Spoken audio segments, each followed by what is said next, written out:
जय श्री श्याम भक्तों, कार्तिक मास का पावन महीना चल रहा है और इस महीने का आज है चौथा दिन और हम चौथा अध्याय का पाठ का श्रवण करेंगे। ये भगवान विष्णु को अति प्रिय है।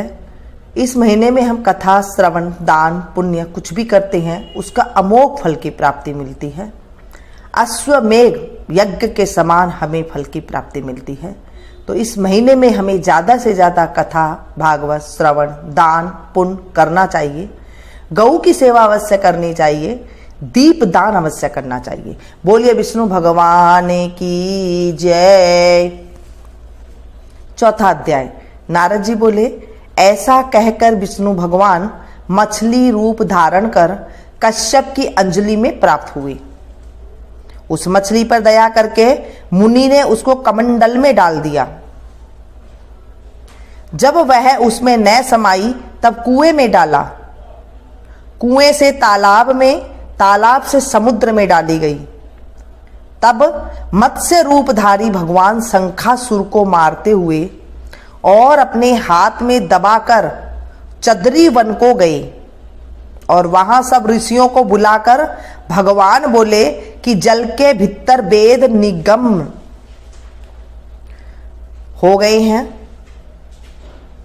तुम उन्हें ढूंढो और शीघ्रता पूर्वक जल में से निकालकर रहस्य समेत ले आओ। तब तक मैं सब देवताओं समेत प्रयाग में निवास करूंगा। नारद जी बोले, तब तपोबली उन मुनियों ने बीज और यज्ञ मंत्रों सहित वेदों का उद्धार किया। उन ऋषियों में से जिसने जो निकाला वह भाग उसी ऋषि के नाम से प्रसिद्ध हुआ। पीछे सब मुनि मिलकर प्रयागराज को गए और प्राप्त हुए वेद ब्रह्मा सहित विष्णु भगवान को अर्पण किए। संपूर्ण वेदों को पाकर ब्रह्मा जी ने प्रसन्न हो देव और ऋषियों सहित अश्वमेघ यज्ञ किया। यज्ञ के अंत में देवता, गंधर्व, पन्नग, गुहक पृथ्वी पर दंडवत प्रार्थना करने लगे। देवता बोले, हे देवाधिदेव, हमारी विज्ञप्ति श्रवण करो, यह हमारी प्रसन्नता का स्थान है, इसे तुम वरदान दो। हे रमापते, इन ब्रह्मा जी ने इस स्थान में नष्ट हुए वेद फिर पाए और हमने यज्ञ के भाग प्राप्त किए। इसलिए आपके प्रसाद से यह स्थान पृथ्वी में अत्यंत श्रेष्ठ हो और पुण्य देने वाला हो और यह महीना भी ब्रह्म हत्या आदि को दूर कर अक्षय फल देने वाला हो। श्री विष्णु बोले, हे देवताओं, जो बात तुमने कही है यही मुझे भी अभिष्ट है, सो ऐसा ही होगा। यह ब्रह्मक्षेम नाम से सबको सुलभ होगा।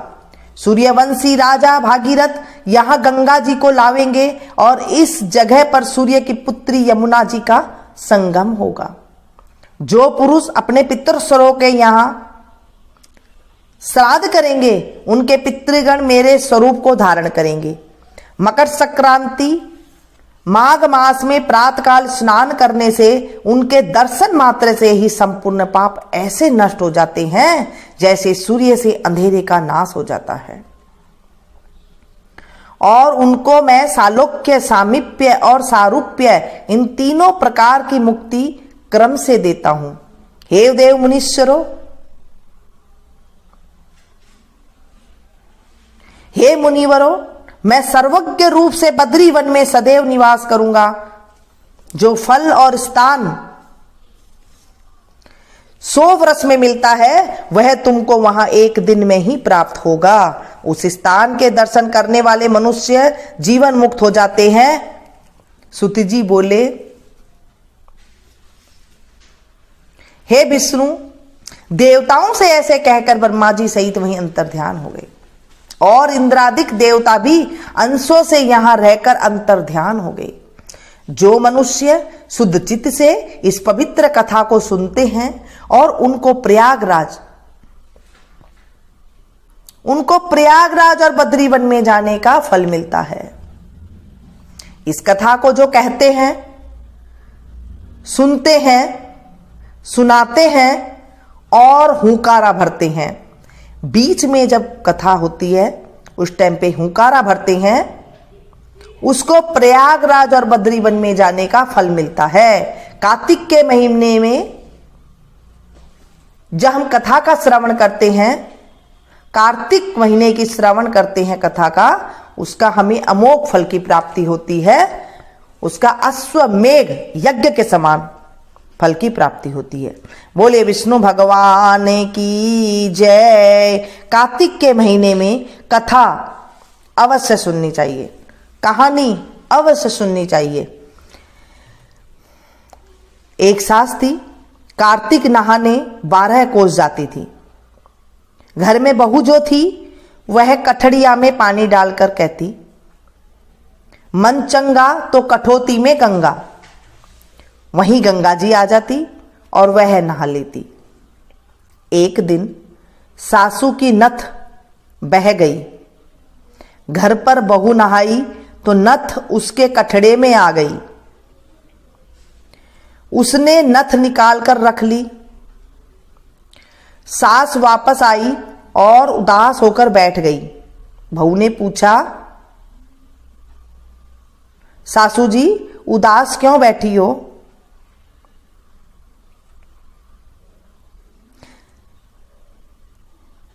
सास ने बताया, मेरी नथ गंगा में बह गई। बहू बोली, नथ तो मेरे हाथ में आ गई है। सास ने पूछा, कैसे? बहू बोली, तुम तो 12 कोस जाती हो, 12 कोस आती हो। मैं कठड़े में पानी डालकर कह देती हूं, मन चंगा तो कठौती में गंगा। गंगा जी यहीं पर आ जाती हैं और मैं स्नान कर लेती हूं। उसी में तुम्हारी नथ बहकर आ गई थी और मैंने ले ली।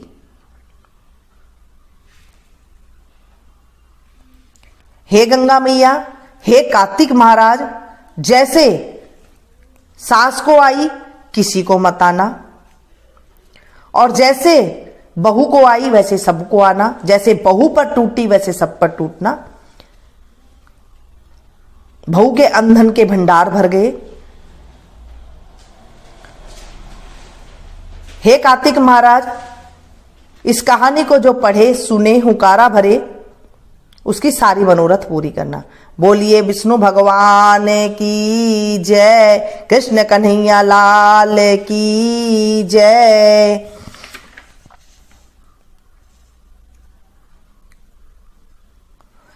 राम जी हरि हरि चूड़ियां रतन पहुंचिया तो राम चले ससुराल जी। राम जी जाऊ तेरा गंगा जी के किनारे तो जादू के चरण पखारा जी। राम जी चरण पखार चरनामृत लेना तो धन धन भाग हमारे जी। राम जी उगा का दातन गंगा जल झारी तो जादू न दातन दीवाओ जी। राम जी ताता सा पानी तेल उबट ना तो जादू न मसल उबट नुआओ जी। राम जी पाट पीतंबर रेशम की धोती तो जादू न बस्तर पहनाओ जी। राम जी घिस घिस चंदन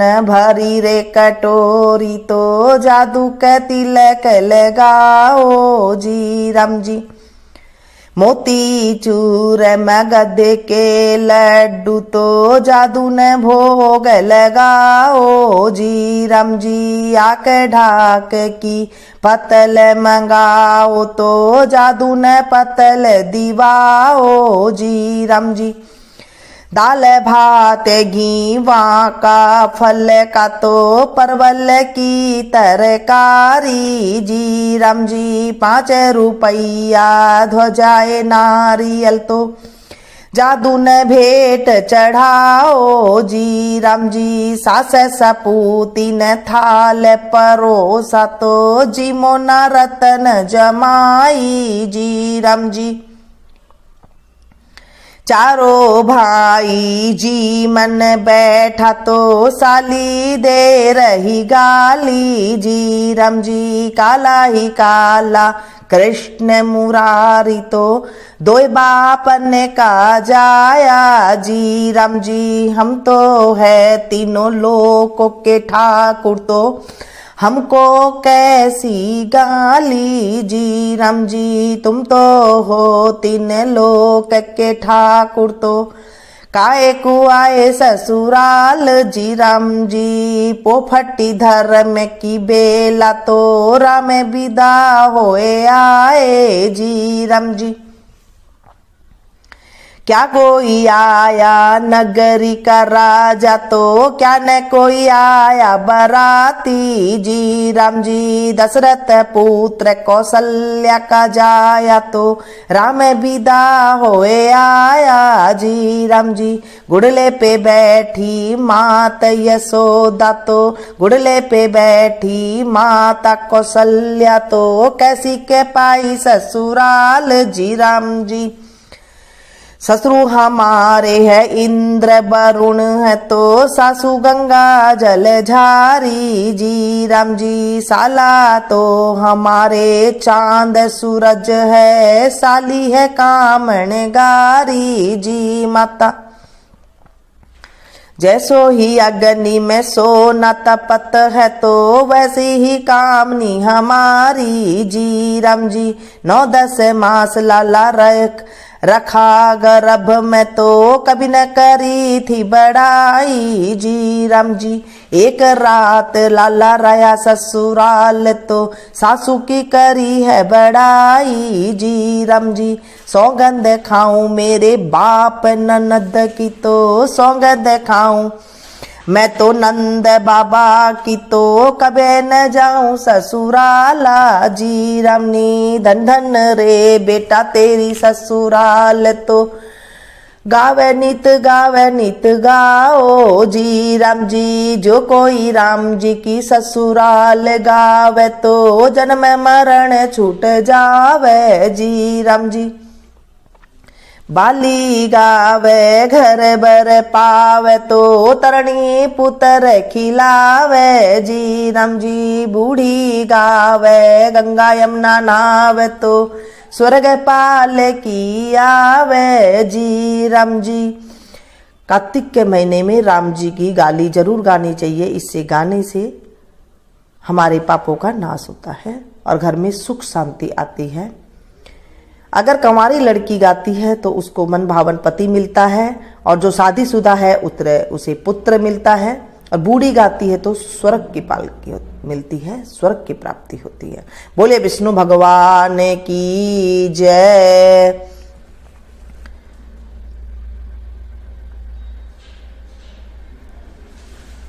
ये थी छोटी सी जानकारी। पसंद आई तो प्लीज़ इसे ज़्यादा से ज़्यादा शेयर कीजिए, क्योंकि हम जब इस कथा को किसी को सुनाते हैं तो हमारे जीवन में 16वां हिस्सा पुण्य की प्राप्ति हमारे खाते में आ जाती है और पापों का नाश होता है। एक साथ आप इसे व्हाट्सएप पे, फेसबुक पे ज़्यादा से ज़्यादा शेयर करें ताकि ज़्यादा लोगों को आप सुना सकें और लोग सुन सके। जब हम कथा को सुनाते हैं, पढ़ते हैं, सुनते हैं तो हमारे जीवन का कलेश दूर हो जाता है, हमारे कर्कश स्वभाव में मधुरता आती है, घर में दरिद्र ऐसे समाप्त हो जाता है जैसे सूर्य की रोशनी से अंधेरा दूर हो जाता है। क्योंकि आप 1 महीना स्नान करके देखिए, आपको जरूर ही फल मिलेगा। ऐसे नहीं है कि रात को आपने कुछ किया और सुबह कुछ मिल जाता है और सुबह कुछ किया तो रात को हो जाता है, ऐसे कुछ भी नहीं होता है। जैसे हमारे पाप हमारे जीवन में धीरे धीरे हम इकट्ठा करते हैं, वैसे ही हमारे पुण्य की जब हमारे प्राप्ति होगी, पाप भी धीरे धीरे धीरे धीरे ऐसे ही खत्म होंगे और हमारे जीवन से बीमारियां, दुख, दरिद्र सब दूर हो जाते हैं। मिलती हूँ फिर से एक नई जानकारी के साथ, नई कथा के साथ। तब तक आप लोग देखते रहिए। दीप दान अवश्य करें, सुबह शाम दोनों टाइम पे। नहीं हो सके तो शाम के टाइम तो जरूर ही जरूर करें। तिल का तेल ले सकते हैं, घी ले सकते हैं। घी थोड़ा जम जाता है तो आप तिल का तेल भी ले सकते हैं। अगर आप उतनी सामर्थ्य नहीं है तो आप कार्तिक में सरसों का तेल भी चढ़ता है तो आप सरसों के तेल की बत्ती भी भगवान के आगे जला सकते हैं। दीप दान अवश्य करें। दीप दान करने से हमारे जीवन में भी उज्जवल होती है, उजाला आता है, अंधेरा दूर हो जाता है हर तरफ से। बोले विष्णु भगवान की जय।